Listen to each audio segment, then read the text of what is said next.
Hello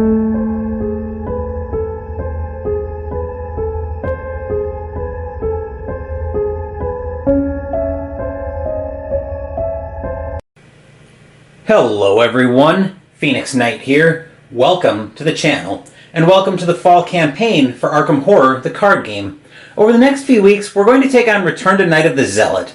For those who don't know or remember, the return sets are like hard modes in an MMORPG. You face new challenges, but also have new cards to work with in building your decks. This campaign is also going to be interesting for me, because this will mostly be a blind playthrough. I've dipped my toes into Return to the Gathering, but somehow I haven't done Return to anything in this campaign beyond that, so I'll mix in some real-time first impressions with that.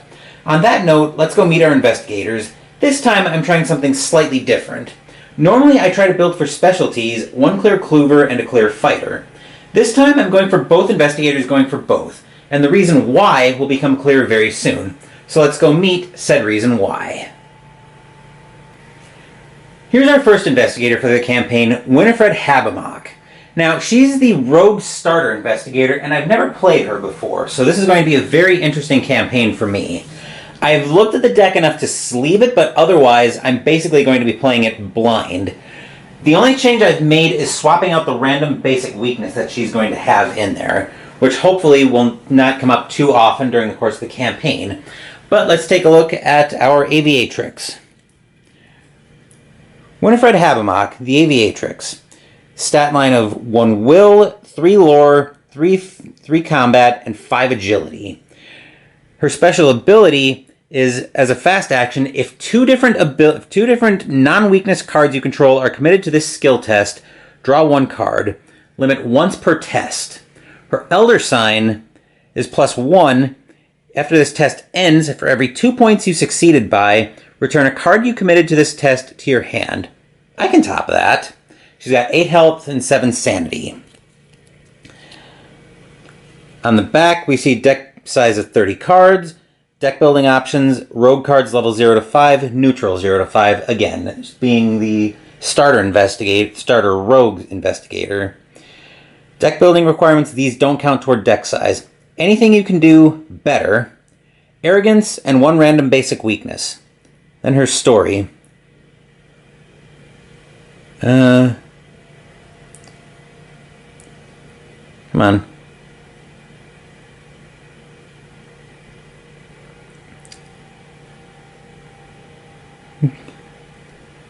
Winifred. We thou, as her parents know her, Winnie to her friends, was one of the smartest kids in her reservation school. However, her reckless attitude and lack of respect for authority meant she often got herself into trouble. The course of her life changed forever when she found an old biplane in a farmer's garage and decided to take it for a spin. The owner, a former pilot in the Great War, was awestruck by her natural talent and offered to teach her what he knew. Now Winnie is known as the Woman Without Fear, showing off her skills in barnstormers all across the country. That nickname would be tested when, during one of her shows, she spotted a creature she could scarcely describe, a thing with leathery wings and a single, mutilated, pus-filled eye. So she probably spotted something really dangerous, but anyway. Let's take a look at her personal cards. First up, we get a signature skill this time. Let's take a look at anything you can do better. Winifred Habermach deck only. Commit only to a skill test you are performing. Told you. It just gives her 6 wildcard icons so we can put this into whatever we need. But we have to be careful because, as the story mentioned, she's got a real tendency to be sure of herself, and that comes out in her personal weakness, arrogance. Like her personal card, it's a skill. You must commit arrogance to each eligible skill test you perform. The skills icons subtract from your skill value instead of adding to it. If the test succeeds, return this skill to your hand. Fortunately, it's only a 1 question mark, so it will only subtract from that. This would be one time where you really wouldn't mind pulling the tentacle all that much, but hopefully we'll see minimal tentacles on this campaign. But that will do it for Winifred. Now let's take a look at her partner in this campaign. Winifred in this campaign is going to be paired up with Joe Diamond, the private investigator, who's the seeker from the Circle Undone set. So we'll take a look at his investigator card first up. He's got a 2 will, 4 lore and combat, and 2 agility. The detective. Forced. When the investigation phase begins, reveal the top card of your hunch deck. Until the end of the phase, you may play that card as if it were in your hand at -2 cost. If it's still revealed at the end of the phase, shuffle it back into your hunch deck. The Elder Sign +1, you may move an insight event from your discard pile to the bottom of your hunch deck. 8 health, 6 sanity.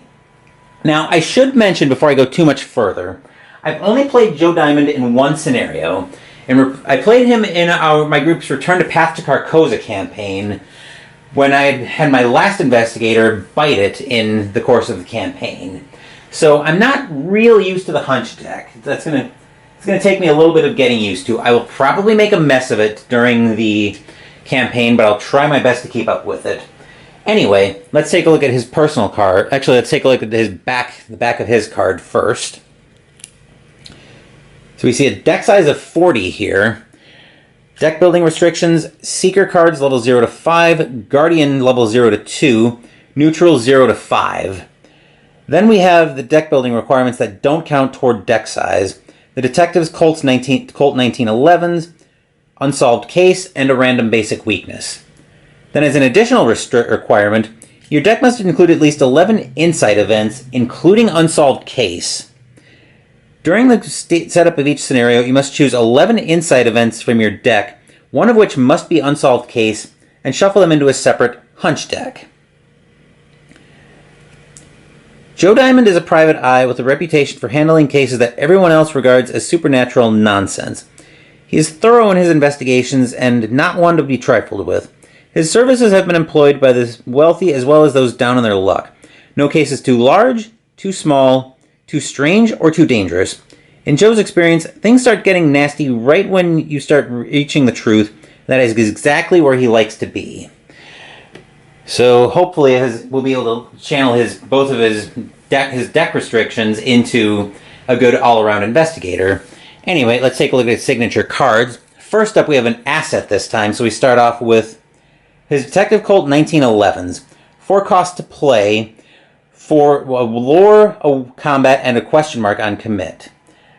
Joe Diamond deck only, and this uses 4 charges. Up to 2 tool assets you control don't take up hand slots. And as an action, you can spend an ammo, fight. You get +1 combat and deal +1 damage for this attack. If this attack defeats an enemy, you may move an insight event from your discard pile to the bottom of your hunch deck. And it takes 2 hand slots. So we've got plenty of ways to manipulate the hunch deck. Unfortunately, we do have a way that the hunch deck can come back to screw us. Because if you remember when I was talking in the additional requirements, one of the events that we have to shuffle into the hunch deck is Unsolved Case. 4 costs to play. Place one of your clues on the location with the highest shroud and then remove this from the game. Forced. If Unsolved Case would be shuffled into your hunch deck, add it to your threat area instead. For the remainder of the game, it gains Forced. When this game ends, Joe Diamond earns 2 fewer experience for this scenario.